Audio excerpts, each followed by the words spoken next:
Judith Owen, pleased to meet you here. Just was looking at a not a broadcasting, a live something on YouTube yesterday. Oh. That was my first time to see you sing live. I look a hell of a lot forward to seeing you live. Will you, before we talk about the record, will you be singing in Denmark soon? Yes. Hopefully. Hopefully. I just found out today that I will be coming back on October the 11th to play at the Glass House. So I'm very excited because this is news. So I'm coming back. Yeah. With your star-struck band or star-studded band? I don't know, because my star-struck band is you're referring to the amazing Leland Sklar on bass, who this year I'm sharing Leland with Phil Collins. So that's quite serious. So Phil has an American tour in autumn, in the fall. So some dates I will not be able to do with Lee, some I can. But I will definitely be doing it with my other star, Pedro Segundo, who is a most incredible percussionist. So he will definitely be with me. Yeah. And the concert, we're going to talk about it now, RedisCOVERED. Yes. Will that be the main part of your concert in October? Yeah, this is in my new album, my new record, RedisCOVERED, and it's a collection of songs, famous songs that you all know, but you've never heard ever this way, because I've rearranged, reimagined these songs so that they are totally personal and about my life and about universal experiences, but they are timeless from present day all the way back to the 1930s. Yeah. But what happened? You used to write your own songs. I know that you cover songs on your previous albums, but usually you've been writing your own stuff. Have you run out of ideas for your own songs? Oh, no, absolutely not. I already have another album ready to release of my own music. But I had been asked by so many fans if I was ever going to do a collection of these very unique covers, and I just thought, well, why not? This is because the very nature of rearranging and reimagining these songs, it is about being a writer. It's about being an arranger, because they are, as I said, they are unrecognizable. They are different than you've ever heard them. And that is the skills of being a writer. That's what I use. So after this, there will be another Judith Owen album immediately. And there'll be a second volume of these two, because I enjoy it so much. And I can imagine when you have to choose, you would have hundreds, maybe thousands to choose between. So how to choose I didn't count how many songs there are, but around 10, 12. 12 songs. So how did you begin to make your big list and cut it down to 12? Well, good question. I only chose 2 songs that I've recorded before because they're fan favorites, which is Smoke on the Water and Blackhole, Deep Purple, and Blackhole Sun, which is Soundgarden, Chris Cornell. And those are the only 2 that I brought back. And originally it was just going to be a compilation of everything I've done. And then I thought, no, that's lazy. I want to keep fresh. I want to keep bringing new things, new experiences for my audience. And so I started brand new songs and started collecting and choosing a whole new set of songs. So 12 made it on, and of those, it was those 2 songs. Then it was songs that meant a lot to me growing up, like Hot Stuff, Donna Summers, Summer Nights from Greece, Joni Mitchell, who I discovered in the late 80s. It was late, but that's the first I heard of her. And then all the way through to contemporary songs, hits of now, which is why I chose Ed Sheeran, Shape of You, Justin Timberlake, Can't Stop the Feeling, and for me, the most extreme was Drake, Hotline Bling. Yeah, the opening song. The opening song and the closing song. The opening song is now, and the closing song is 1930s, Dream a Little Dream. And I think, but they're both about the same subject matter, which is how it feels to be in a one-sided relationship. Not my life now. I'm very lucky. I have a wonderful husband who is the love of my life. But before, I had a relationship that was very one-sided. I was so in love with this man. I was crazy about him, and he really wasn't that crazy about me. But still, I would wait all day, every day, all the time for the phone call that would come. I would wait weeks and then jump immediately. The phone rang, and I was the last person he would call. I knew that. He would even bring other women to my shows. So that just gives you an idea of how I tortured myself. But we have all experienced one-sided love affairs, and that's why it's the first song. It's the first video that I made, music video, which is, it looks like Hitchcock. And in every video I do, I play the different parts, different roles, different women. Because this whole album is about getting under the skin of these songs and wearing them like my own skin. And so that it has been an amazing rediscovery for me too, because many of these experiences that I'm singing about, like this man, I have not thought about in years. I haven't thought about for a long time, but it brings all these things back, and it is an act of rediscovery for the audience and the listener and for me. Yeah. Funny enough, one of my friends is dead now. He's a singer, songwriter. He wrote a song translated into English that, when the phone is not ringing, it's me. It's me who is not ringing. It's me who's not ringing. Yeah, that's exactly it. That's it. That's your experience. That's my experience, and it's just it's something that we all know, and that's what I mean about having universal songs that we all know and understand, a meaning that we all understand. But I think the song that I'm most proud of arrangement wise, and how much it's changed, is Summer Nights from Greece, because I think that's unrecognizable, and most people hear me when they sing it in live.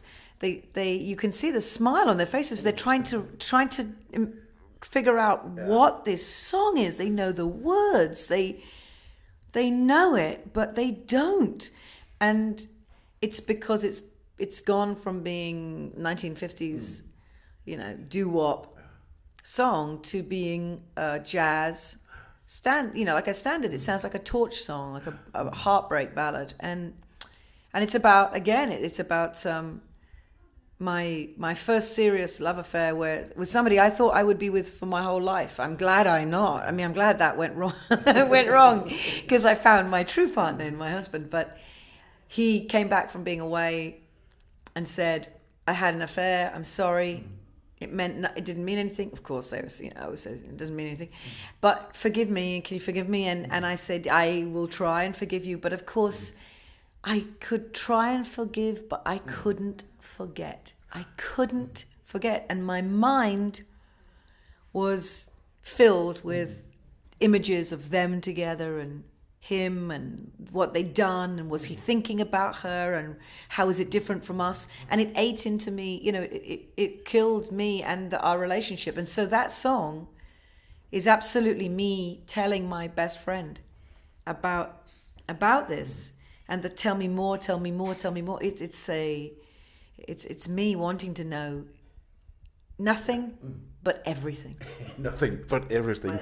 Apart from that, you sound like my wife. She always tells me, I can forgive, but I can never forget. I never forget. And that's it. We're like, the elephant. It's just, you can forgive, but these things come at a price. There's a cost to everything. When you hurt someone, when you hurt somebody's heart, it stays, and you can forgive, of course, but you don't forget. Arrangement-wise, do you have like a method that when Judith Owen hears a song, she wants to arrange and record from A to B? How do you do it? How do you do your arrangements? Is there a recipe? It's exactly the same way as I write my own songs. Exactly. I sit at the piano and I sing the melody of the song, or I start with, the most important thing for me is the melody and words, and that's exactly the same as I look for in other people's songs. And I let my hands, my fingers, literally do the talking, because they will go to chords, they will go to a place where my heart tells them to go. It's very interesting. So I read the lyrics, I read them, and I find in the lyrics something that reminds me of my own life. I mean, I do what we all do. All of us read our own lives through songs. Our experience becomes connected to songs, and we all read something different into the same song. And music is the soundtrack to our lives, and I'm just taking it to a more extreme level. And so the words tell me what the sound should be, what the mood should be in the piano. And when the words remind me of an experience in my life, or how I'm feeling, or what I'm going through, or what I know, then that's how I find the atmosphere, the mood of the music. And that really is the way that I write. It is the way that I write. I am absolutely inspired by the truth that's inside me and the feelings that I'm feeling. And then the music is in a direct extension, result of those feelings. So it's the same thing. Yeah.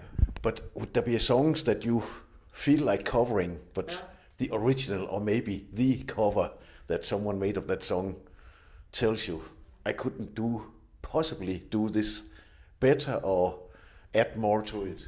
Well, I feel that way about all these songs. I don't think, that's why I don't copy them. Mm-hmm. It's the reason I don't do the same version or just sing them as they are. You cannot improve upon the original. You can't, and you shouldn't. For me, that's just me. So I would not dream of ever doing the same version as someone has done, because that is not it for me. My joy and my desire is to find new life and new meaning, and to come from a different perspective, because I could never ever be as good as the originals. That's not it. That is not it. So I see it as being a completely different creature and a new and fresh point of view. And I have this joke that I say I'm going to make it into a T-shirt and sell it at shows, and I'm going to have written on the T-shirt, I don't do karaoke. And that's exactly what I mean. I don't do karaoke. No. Could you imagine the way you do the songs put into a karaoke bar, so people wouldn't have a clue. They would not. So people would sing them like you do karaoke. Listen, it's crazy. It's crazy. But I'm lucky because, I heard back from Ian Gillan and Ian Glover, Deep Purple, that they love my version of Smoke on the Water. Same with Chris Cornell and his family. They love Blackhole Sun.